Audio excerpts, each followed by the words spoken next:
begin posing a question. What if just dreaming is not enough?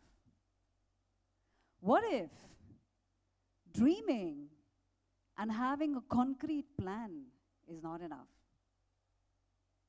Just a question for you.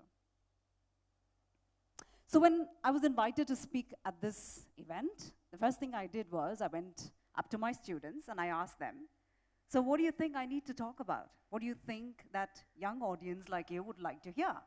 So I got a lot of responses. Some of them said, ma'am, talk about no examinations. Some of them said, you know what, talk about parents. I mean, what can we do to get them to listen to us and to understand us?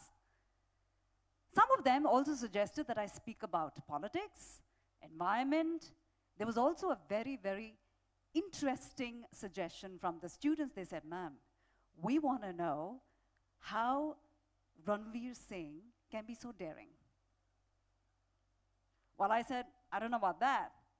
And right at the corner, there were these 3, 4, boys sitting. So they just shouted out to me, ma'am, football. How many of you are following FIFA? Brilliant. So you know what? I'm going to share a story that really changed the way I looked at dream, plan, ambition. And this is a story which means a lot to me, but I guess it means a lot for this boy. So meet Arif. Arif is a 13-year-old boy who lives in Bangalore with his parents and an older brother. So I get a call from Arif's father, and he calls me up, totally nervous, disappointed. And he just, says things like, oh, I'm just so fed up with this boy. Pata nahi ye ladka zindagi mein kya karega? He's not studying, he's not listening. I really need to have a session with you, so I'm going to come. So I said, sure, come. So the following week, he came to my office, and we had a conversation. And he had a lot of things to talk about Arif. He's not studying, he's not paying attention, he's distracted. The teachers also feel that, he's showing symptoms of ADHD because he's so restless. Padhai mein bilkul dhyan nahi hai. I'm just so fed up. Pata nahi kya karega zindagi mein. Why can't he be like my older son? He had an older brother. Why can't he be like my older son who is doing aeronautical engineering, completely settled in what he's doing, very focused? But this boy, I don't know what to do with him. So like every other parent that I meet, they thought the problem was with the boy. So even after 30 minutes of listening to his ranting session, I couldn't figure out what the problem was. So I asked him, I said, you know what, tell me what the actual problem is. So that's when Arif's father revealed the whole story. And he said, well, I believe that Arif has this fascination for football, and he's so crazy about this sport that he's not studying. And I said, wow, crazy, over, crazy for. I mean, these are the 2 words that caught my attention. I said, you know what, tell me more. Now we're getting somewhere. So that's when he started talking about how Arif is so crazy, about football. We tried to tell him to balance sports because we are not against him. And of course, it went on and on and on. Kept on ranting. And he said, he's so crazy about this sport that he wants to make it his career. He wants to play professionally. I got a little curious, and I said, so what's the problem? Why can't he play professionally? And he said, you know what, Fatima, this is football, not cricket. And in our country, by the way, this story is about 8 years ago. So in our country, you know how football is. I mean, cricket we can understand, but football, I'm not sure. I don't know where he's going to go. And I don't know if he's ever going to find opportunities for him to grow. That's when I paused. I took 3 deep breaths. And I really tuned my attention to something which probably I do all the time. But this time it was much more stronger. There was something in my gut. I felt something very strong in my body. And there emerged a word. There emerged a comment, a thought, a voice. And I told the father, I looked up to him and I said, what if Arif is born to play football? What if that's his destiny? So you know what? The father got very upset and he went away. He's like, yeah, right. And he went away because he didn't find any solutions to what I was saying. Do you want to know where he is now? That's where he is. Arif is 21 years old, praying for a German club called the RVB. It's also called the FC Bayern Munich. So basically what happened was I got a call from his father about a year later, and this time he sounded very happy. And he was like, you know what, I got to tell you something. Arif wanted to, try out basically for FC Bangalore, and which the father denied.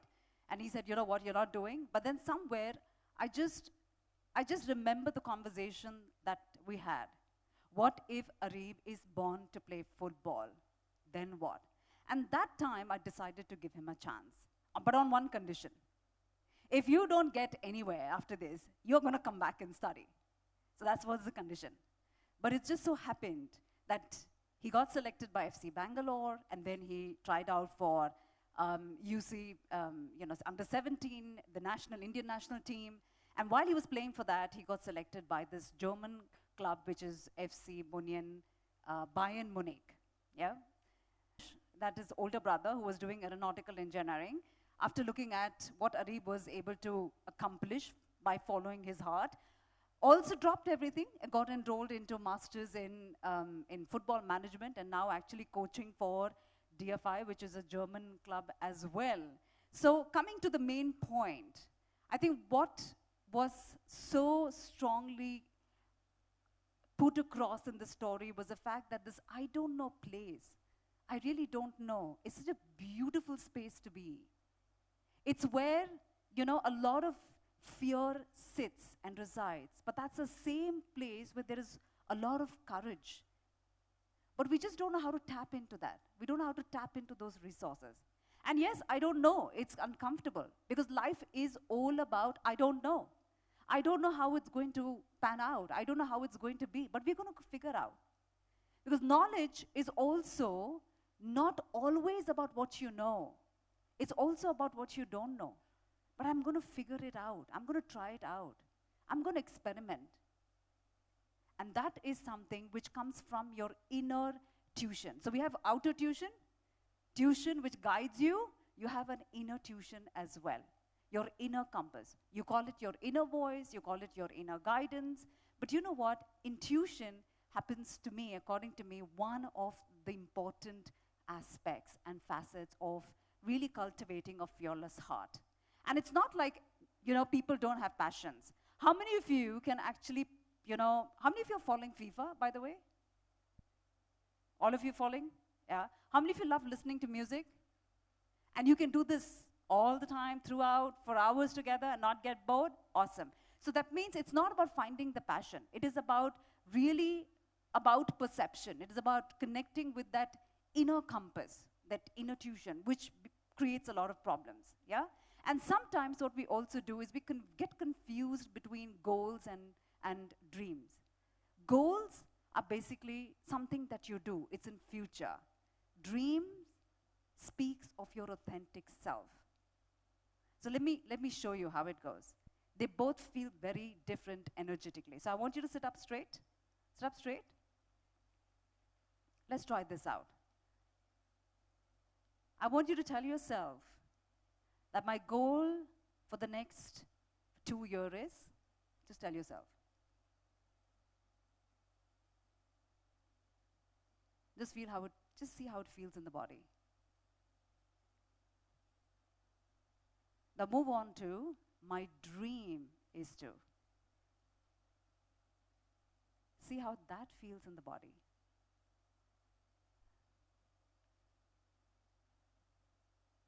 Open your eyes if you've kept them closed.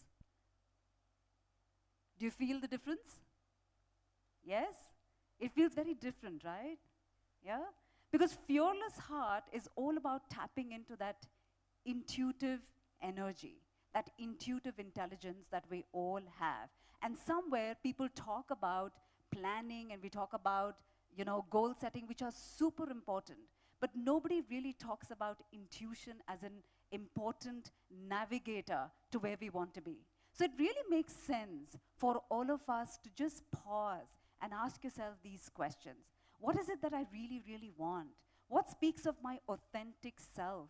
What is the higher purpose behind this desire? How deeply do I feel for this? And this was only achieved when you actually just get out of our minds, get out of those heads, because it's the mind that's creating a lot of self-doubts and, problems in terms of thinking whether we're going to achieve our goals or not, or follow our dreams. So just get out of your head sometimes.